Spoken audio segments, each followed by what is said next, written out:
Hello friends, सबसे पहले आज का विचार आपके लिए।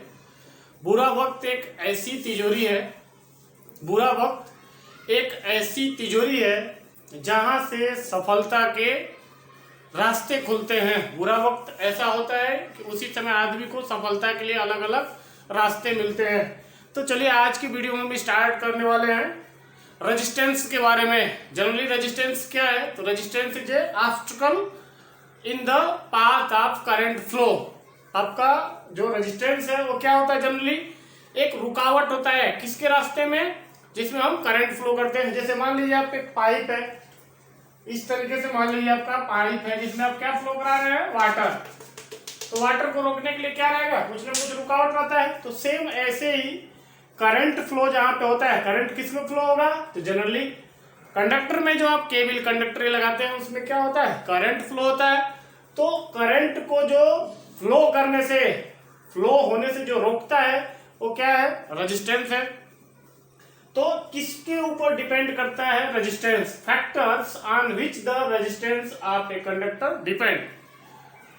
किसके ऊपर रेजिस्टेंस डिपेंड करता है? कौन कौन सा फैक्टर है जिनके ऊपर रेजिस्टेंस डिपेंड रहता है? तो चलिए यहां से वीडियो स्टार्ट करते हैं। वीडियो को लास्ट तक आप बने रहिए वीडियो पे, ताकि आपको क्लियर हो सके फंडा आपका जो है। तो जनरली इसके लिए आपको एक फार्मूला याद रखना है। Resistance R equal to rho L by A. Resistance क्या होता है? R equal to rho L by A, where rho equal to resistivity. Rho क्या है बच्चों? रजिस्टिविटी। रजिस्टिविटी क्या है? Resistivity is the behaviour of metals, या resistivity is the characters of metals. Resistivity क्या होता है? मेटल्स का कैरेक्टर्स होता है, मेटल्स की प्रॉपर्टी होती है। तो जनरली आपके साइंस के बुक में दिया हुआ है। इस पर्पज से, कंडक्टर पर्पज से 3 टाइप्स के मेटल्स। फर्स्ट क्या है? जिसमें हम कंडक्शन कर सकते हैं, जिसमें फ्री ऑफ चार्जेज होता है। किसमें कंडक्टिंग, आप किसमें कंडक्टर, किसका कंडक्टर बनाएंगे? जिसमें फ्री ऑफ चार्जेज होगा, जिसमें इलेक्ट्रॉन क्या करते हैं? फ्री ऑफ चार्जेज फ्लो कर सकते हैं। क्यों फ्री ऑफ चार्जेज इलेक्ट्रॉन बोला जाता है? क्योंकि फ्री ऑफ चार्जेज ही, जो आपका फ्री ऑफ चार्जेज मान लीजिए मेटल्स है, यहाँ पे जो आपका फ्री ऑफ चार्जेज इलेक्ट्रॉन्स रहेगा वही फ्लो करता है, वही करंट का फ्लो करेगा, वही एक पॉइंट से दूसरे पॉइंट पे इस तरीके से फ्लो करता है। बाकी इसमें बहुत सारे इलेक्ट्रॉन नेगेटिव चार्जेज होते हैं, लेकिन सब फ्लो नहीं करते हैं। जो फ्री ऑफ चार्जेज रहेगा वही करंट को एक जगह से दूसरी जगह रिप्लेस करेगा, लेके जाएगा। तो चलिए ये फार्मूले पर हम आ गए। तो रेजिस्टिविटी हो गया। तो रेजिस्टिविटी के लिए कंडक्टर का आपका होता है, मेटल्स में पहले क्या आएगा? कंडक्टर्स। किसका किसका हम कंडक्टर बना सकते हैं? तो जिसमें फ्री ऑफ चार्जेज इलेक्ट्रॉन होगा उसका हम कंडक्टर बना सकते हैं। For example silver Ag, silver का हम क्या बना सकते हैं? कंडक्टर। अगर इसका हम सिल्वर का कंडक्टर बनाए तो लगभग 100% के आसपास, अप्रॉक्सीमेट 100%, 99 पॉइंट समथिंग, उसमें हम करंट फ्लो करा सकते हैं अगर सिल्वर का है तो। इसके बाद आता है हमारा कापर का। अगर कापर का हमने कंडक्टर बनाया, कापर का प्योरिटी कम से कम मान लीजिए 99.808590 तक हो, तो उसमें हम कितने परसेंट तक करंट फ्लो करा सकते हैं? तो 97% तक। उसके बाद एल्युमिनियम आता है, तो इसमें समझ लीजिए 63% के आसपास, अगर प्योरिटी 99.85 से प्लस हो तो 63 के आसपास हम करंट फ्लो करा सकते हैं। तो इस तरीके से आप देख सकते हैं किसके किसके लिए ये मेटल्स का बिहेवियर होता है। देख रहे हैं, ये अगर सिल्वर का है तो 100% करंट फ्लो कराएगा, कॉपर का है तो 97%, एल्युमिनियम का है तो 63%।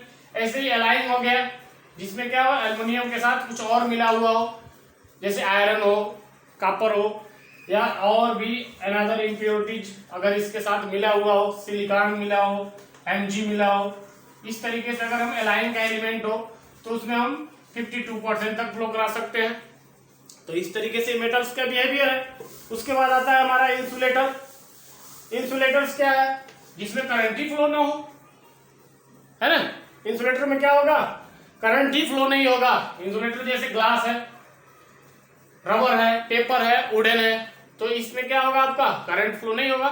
तो बिहेवियर ऑफ कंडक्टर के भी अगर हिसाब से देखा जाए तो 3 टाइप्स का हो गया। आपका कंडक्टर हो गया जिसमें करंट हम फ्लो करा सकते हैं, जिसमें हम करंट फ्लो करा के हम क्या बनाते हैं? केबल कंडक्टर के लिए यूज करते हैं वो मेटल्स। तो मेटल्स कौन कौन सा होता है कंडक्टर के लिए जनरली?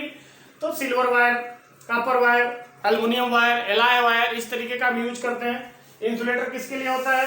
तो एक आप जैसे देखते हो कि केबिल के ऊपर क्या लगा रहता है, इंसुलेटर लगा रहता है, तो उस तरीके का हीट को पास बाईपास ऊपर नहीं करेगा। जैसे आप कुकर का हैंडल देखते हैं, कुकर क्या रहता है, हीट रहता है, पर उसका हैंडल क्या रहता है, नॉर्मल टेम्परेचर पर रहता है। चलिए, तो फर्स्ट रेजिस्टेंस किसके ऊपर डिपेंड करेगा, तो रेजिस्टिविटी। रेजिस्टिविटी क्या है, मेटल्स का बिहेवियर है। दूसरा क्या है, resistance is directly proportional to length. Resistance किसके बराबर होगा, डायरेक्टली किसके ऊपर डिपेंड करेगा, लेंथ का। अगर हम लेंथ बढ़ाएंगे तो रेजिस्टेंस हमारा क्या हो जाएगा, ऑटोमेटिक बढ़ जाएगा। देख रहे हैं ना, resistance is directly proportional to length. Another है resistance is inversely proportional to area. Inversely means अगर एरिया बढ़ाएंगे आप तो रेजिस्टेंस कम होगा, ठीक है। इनवर्सली मींस एरिया बढ़ेगा तो रेजिस्टेंस कम होगा। उसके बाद है resistance is directly proportional to temperature. तो ये आपका 4 कैरेक्टर्स है जिसके ऊपर क्या डिपेंड करता है, रेजिस्टेंस। कुछ फार्मूले इधर भी है, जैसे इसमें आप देख रहे होंगे, आपको दिख नहीं रहा होगा इस फार्मूले में। बाकी अगर देखेंगे तो लीनियर एक्सपेंशन क्या होता है, किसी भी मेटल्स को हीट जब करते हैं तो क्या होता है, उसके अंदर लीनियर एक्सपेंशन होगा, इसको अल्फा बोलते हैं, ठीक है। एरियल एक्सपेंशन बीटा होता है, वॉल्यूमेट्रिक होगा तो गामा होगा। इस तरीके का एक्सपेंशन होता है। तो जब एक्सपेंशन होगा तो उसका लेंथ क्या होगा, इंक्रीज होगा। लेंथ इंक्रीज होगा मीन्स रेजिस्टेंस क्या करेगा, बढ़ेगा। दूसरी बात, जब भी हम रेजिस्टेंस का कैलकुलेशन करते हैं तो 20 डिग्री पे करते हैं। अगर टेम्परेचर 20 डिग्री से ज्यादा इंक्रीज कर रहा है तो ऑटोमेटिक उसका रेजिस्टेंस क्या हो जाएगा, बढ़ जाएगा। तो रेजिस्टेंस वैल्यू हमेशा R20 20 डिग्री टेम्परेचर पे काउंटिंग किया जाता है। इसके लिए फार्मूला हमारा है R20 = RT × 1 + alpha TR-20। RT means जैसे मान लीजिए रूम टेम्परेचर आपका 25 है, तो उस टेम्परेचर पे कितना रेजिस्टेंस शो कर रहा है ब्रिज में, जो आपका केल्विन ब्रिज है जिसमें हम रेजिस्टेंस चेक करते हैं। एट रूम टेम्परेचर 25 पे मान लीजिए कितना रेजिस्टेंस शो कर रहा है, इंटू 1 + अल्फा। अल्फा हर एक मटेरियल्स के लिए अलग अलग होता है। यहाँ पे TR कितना टेम्परेचर है, तो 25, तो 25 - 20 ये वैल्यू पुट करेंगे तो आपको 20 डिग्री पे कितना रेजिस्टेंस है वही मिलेगा। और वही हर जगह पेपर में या कोई भी शीट में जिसमें हम रेजिस्टेंस डिफाइन करते हैं वही वैल्यू उस पर लिखा रहता है R20। दूसरा फार्मूला रेजिस्टेंस का आप देखेंगे, H = क्या होता है, IR, ओके, H = I²RT।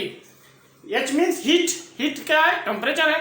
तो यहां से भी देखेंगे तो टेम्परेचर है, हीट क्या होता है जनरली, एक टेम्परेचर ही है ना। तो टेम्परेचर किसके ऊपर डिपेंड करता है, रेजिस्टेंस के। जैसे ही रेजिस्टेंस बढ़ेगा तो ऑटोमेटिक कंडक्टर का टेम्परेचर बढ़ेगा, टेम्परेचर बढ़ेगा तो रेजिस्टेंस बढ़ेगा। ये दोनों क्या होते हैं, डायरेक्टली प्रोपोर्शनल, ठीक है।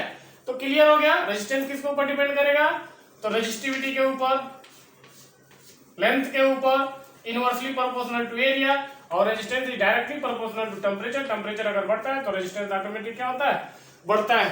तो चलिए, उम्मीद करता हूं कि वीडियो आपको पसंद आया होगा।